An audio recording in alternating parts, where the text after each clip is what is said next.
தாயை கள்ளக்காதலனுடன் ஏற்பட்ட தகாத உறவால் கூலிப்படையை ஏவி கணவரை கழுத்தறுத்து கொலை செய்த மனைவி. திருமணமான ஒரு மாதத்திலேயே நடந்த பயங்கர சம்பவம். நமது சேனல்ல பாத்தீங்கன்னா தினமும் பல்வேறு விதமான கிரைம் தொடர்பான நியூஸ்களை உடனுக்குடன் பதிவேற்ற பண்ணிட்டு வரோம்.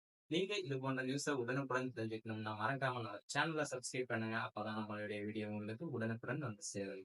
தெலுங்கானா மாநிலம் ஜோகுலாம்பா கர்வால் மாவட்டத்தைச் சேர்ந்தவர் தேஜேஸ்வர். இவர் பாத்தீங்கன்னா தனியார் சர்வரையராக வேலை பார்த்து வந்திருக்காரு. இவருக்கும் ஆந்திர மாநிலம் கர்னூரைச் சேர்ந்த ஐஸ்வர்யா என்பவருக்கும் கடந்த மே 18ஆம் தேதி திருமண நாள் குறிக்கப்பட்டிருக்கு. இந்த நிலையில திருமணத்திற்கு 5 நாட்கள் இருந்த நிலையில கடந்த மே 13ஆம் தேதி பாத்தீங்கன்னா ஐஸ்வர்யா திடீரென காணாமல் போயிருக்காங்க.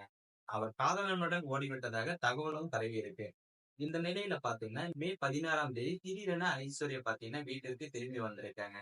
பிறகு தேஜேஸ்வருக்கு போன் செய்து, நான் யாரையும் காதலிக்கவில்லை, வரதட்சணை கொடுக்க முடியாமல் எனது பெற்றோர் தவித்து வந்திருக்காங்க, இதை தாங்க முடியாமல் தான் நான் எனது தோழி வீட்டுக்கு சென்றிருந்தேன் என கூறியும் இருக்காங்க. அதோடு பாத்தீங்கன்னா நான் உன்னை மிகவும் நேசிக்கிறேன் என கூறி அழுதிருக்காங்க. இதையடுத்து மே 18ஆம் தேதி தேஜேஸ்வர் ஐஸ்வர்யா இருவருக்கும் திருமணமும் நடந்திருக்கு.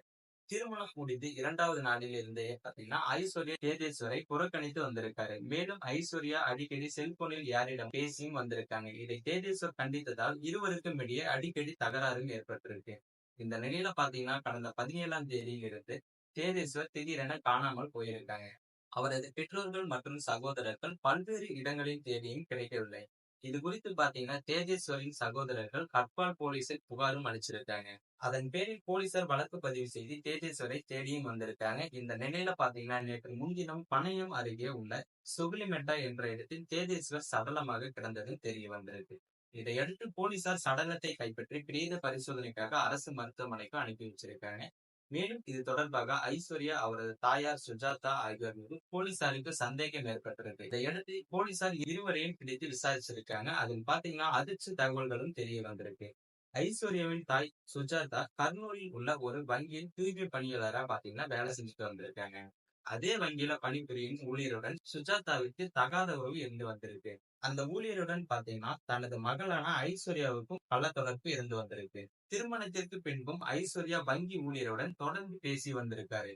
இதை தேஜேஸ்வர் கண்டித்ததால் பாத்தீங்கன்னா அவரை கொலை செய்ய ஐஸ்வர்யா வங்கி ஊழியருடன் சேர்ந்து திட்டமிட்டிருக்காரு. அதன்படி வங்கி ஊழியர் கூலிப்படையினருக்கு பணம் கொடுத்து தேஜேஸ்வரை கொலை செய்யவும் ஏற்பாடு செஞ்சிருக்காங்க. இதையடுத்து கூலிப்படையினர் சிலர் பாத்தீங்கன்னா கடந்த 17ஆம் தேதி தேஜேஸ்வரிடம் சென்று, நாங்கள் 10 ஏக்கர் நிலம் வாங்கியிருக்கோம், அந்த நிலத்தை அளவீடு செஞ்சு தர வேண்டும் என்று கூறி காரில் அழைத்து சென்றிருக்காங்க. பிறகு ஆட்கள் நடமாட்டம் இல்லாத பகுதிக்கு காரை எடுத்து சென்று நிறுத்தியிருக்காங்க. தேஜேஸ்வரை சரமாரியாக அந்த இடத்துல வச்சு தாக்கியிருக்காங்க. மேலும் அவர்கள் மறைத்து வைத்திருந்த கத்தியை எடுத்து தேஜேஸ்வர் கழுத்தை அறுத்து கொலையும் செஞ்சிருக்காங்க. பிறகு அவரது சடலத்தை கண்ணியம் அருகே உள்ள சுகலிமெட்டுவில் வீசிவிட்டு சென்றதும் போலீசார் விசாரணையில தெரிய வந்திருக்கு. திருமணமான ஒரே மாதத்துல மட்டும் பாத்தீங்கன்னா ஐஸ்வர்யா வங்கி ஊழியருடன் சுமார் 2000 முறைக்கு மேல் போனில் பேசியதும் தெரிய வந்திருக்கு. இதையடுத்து போலீசார் ஐஸ்வர்யாவை கைது செஞ்சிருக்காங்க. மேலும் இந்த கொலைக்கு உடந்தையாக இருந்த அவரது தாயாரையும் போலீசார் கைது செஞ்சிருக்காங்க. தலைமறைவாக உள்ள வங்கி ஊழியர் மற்றும் கூலிப்படையினரை போலீசார் தேடியும் வராங்க. இந்த சம்பவம் பாத்தீங்கன்னா அந்த பகுதி மக்களிடையே பரபரப்பை ஏற்படுத்தியிருக்கு. மேலும் இது போன்ற வீடியோக்களை உடனுக்குடன் காண மறக்காம நம்ம சேனலை சப்ஸ்கிரைப் பண்ணுங்க. வீடியோ பிடிச்சிருந்தா மற்றவங்களுக்கும் ஷேர் பண்ணுங்க.